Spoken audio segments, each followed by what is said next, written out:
Time now for Thimble Talk, brought to you by Thimble City. At Thimble City, we sell thimbles. Starring Tony Bolero and Sidney Pratt, with special musical guest Rory Bristol and our live studio audience. Now, let's talk thimbles. Hello, folks, and welcome to another exciting episode of Thimble Talk. Thimble Talk brought to you by Thimble City. Tony Perlman here, our co-host and sponsor, is ready to go as I am for a new show, and I'd like to say that we had a little incident occur, I guess from the last episode. We're going to try to put all that behind us, right, Tony? I don't think it hurt us one bit, Sidney, because if you'll notice, we have a new associate sponsor here, Hargis House Original Hot Dog Chili Sauce. How nice! Thimble City and Hargis House Original Chili Sauce are sponsors here for Thimble Talk. Hey, we're growing. It was blown out of proportion vastly, and I'm a little bit put off by some of the things that occurred, especially that I was out several dollars on a new shirt. Exactly, and of course you can read all about it on our Thimble Talk page. Just go to Thimble Talk on Facebook and find out all the latest news and information. Right now, we're going to go to our own Rory Bristol.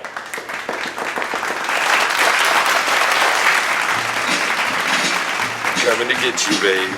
Oh, that shock, babe, has such teeth that shows him pearly white. Just the jackknife as old Maggie the baby, and he keeps it out of sight. You know when that shark bites with his teeth, babe, it's got its billows start to spread.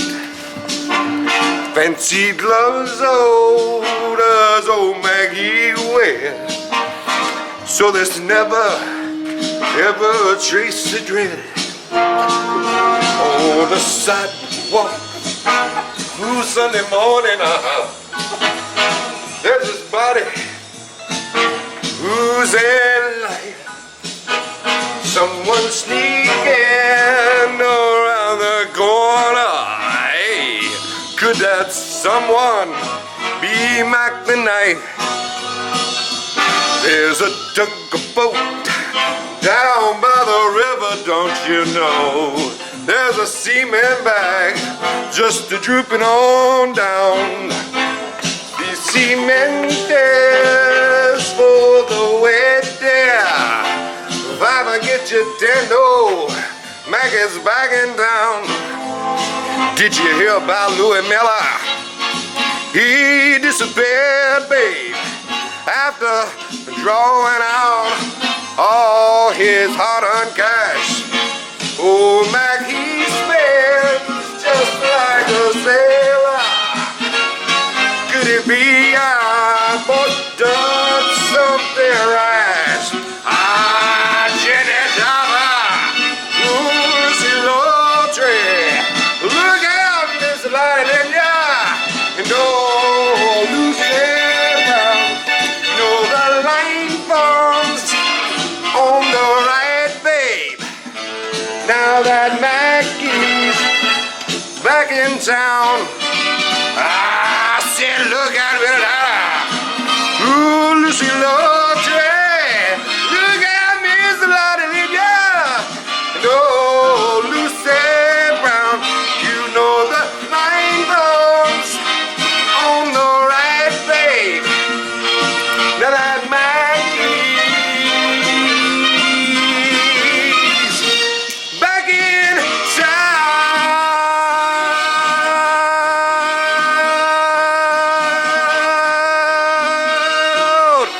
Look out, old Maggie's back.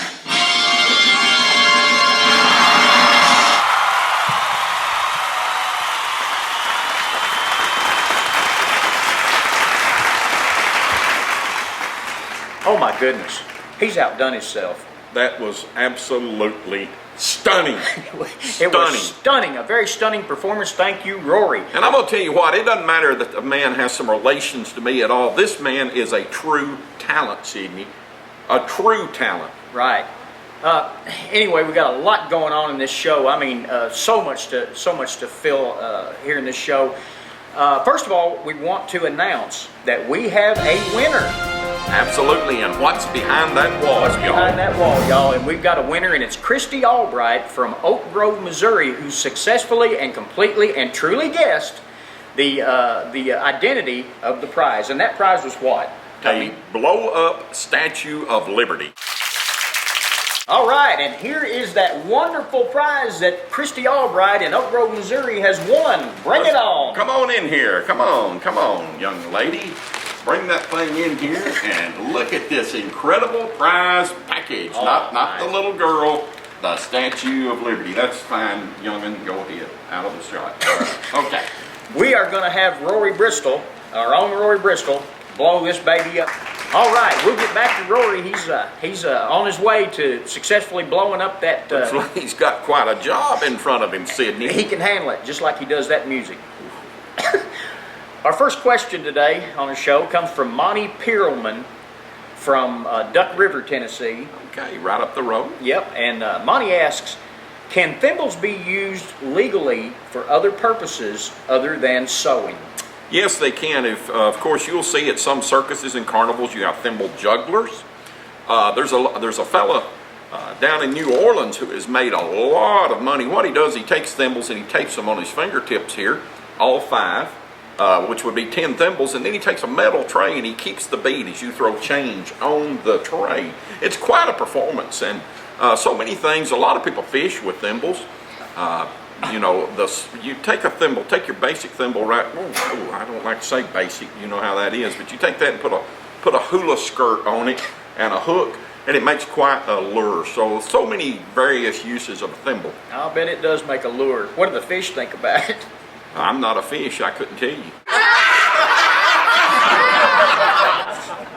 I know that it doesn't matter what situation it is, thimbles come first to you. Always have, always will. And for you to show that you feel like that everybody in the world deserves thimble excellence. You've brought some thimbles from different countries. I was personally set back by the accusations of profiling or whatever from a couple of weeks ago, I am a friend of many thimble collectors in many countries, and I wanted to share with you a few of those today just to show you that. Nice. All right, now what you have here, Sydney, of course, looks like a regular red thimble, but if you'll notice some of the markings on it, I don't know if the camera can pick that up or not. This particular thimble comes from the Soviet Union. I think you know where that's at. So that would be pre-2000. When did the Soviet Union break up? What? I didn't know. Are they no longer in existence? It's Russia now. Russia, Russia, Soviet Union, they're all communists. They're proud. Huh? They're all communists. Everybody knows that, and that's okay if you want to live in a commune. I mean, we got folks here in this area that does it, and there's nothing wrong with it if that's your cup of tea. Right. That's not my cup of tea, and this is not what they use it for either. They use it for a cup of vodka. Now, you know all about your Ruskies. They like to drink. And all of them? Oh yeah, all of them. And of course, that's exactly why they've never been able to succumb us in a war. They're usually drunk. But they'll take this little thimble, and early in the morning, a little shot of vodka right there, and then maybe a second, third, fourth, I don't know, up to 10, 12 shots of it. That's in the morning to get them started. As they wobble out the door and they head to work and do whatever it is they do. And then, of course, on their lunch break, they'll take another 12, 15 shots of vodka. And then they'll stagger on back to work and whatever it is they're going to do. And then after the old alarm clock, bell, whistle, whatever goes off about 5, then they take this down to their local watering joint and 20, 30 more shots of it right there, and then they kind of wander their way, hopefully back home, right before they go to bed, a little nightcap, and that's okay. But there's a lot of different things you can do with a thimble. Do they sew with it? Well, if they're ever sober enough, they don't. I can tell you that much. But I'm gonna tell you something. That gets back to last week's episode, and where people were accusing me, not last week. Last week we were off there, obviously being sued, but the week before, and people were accusing me of this profiling and trying to make fun of different ethnic groups. And I'm going to tell you something. I'm offended by it, Sydney, and you've worked with me for years, and you know that I I have never ever called anyone a